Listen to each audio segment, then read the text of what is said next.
Direction le sud de la France à présent, les vols de pièces détachées de voitures ne cessent d'augmenter. Plus 10% dans les Bouches-du-Rhône l'an dernier. Le département se positionne en tête du classement des vols de voitures et de pièces détachées.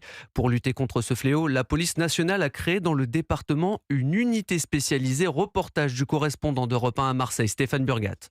Façade d'un blanc éclatant, volée en teck et parking sécurisé, la résidence du domaine du Vallon de la Madeleine, livrée à l'été dernier, est devenue le terrain de jeu de voleurs bien organisés. Mon conjoint, il va dans le parking et plus de scooter. Il y avait eu aussi un scooter qui avait été volé avant lui. Par la suite, il y a eu des voitures. Et un appétit marqué pour les pièces détachées, une dizaine de plaintes déjà déposées. Un résident s'est même fait voler pour 16 000 € d'équipement, témoignent les habitants. À côté de ma voiture d'ailleurs. Et en fait, on a désossé les capots, tout au-dessus de la voiture, le pare-choc, les roues, vraiment tout. Certains garent maintenant leurs voitures dans la rue pour les surveiller depuis la fenêtre. Le représentant du gestionnaire sur place, plus préoccupé par la mauvaise publicité, sous-entend néanmoins de possibles complicités en interne. Mais ce fléau est loin de s'arrêter au Vallon de la Madeleine, souligne Eddy Cid du syndicat de police unité. C'est très juteux comme trafic. Je pense aux fameuses caméras de recul. Nous, on a eu des victimes qui viennent souvent avec un pare-choc qui a disparu, une portière. Et selon lui, les modèles récents, par souci de rentabilité de la part des constructeurs, sont beaucoup plus faciles à désosser.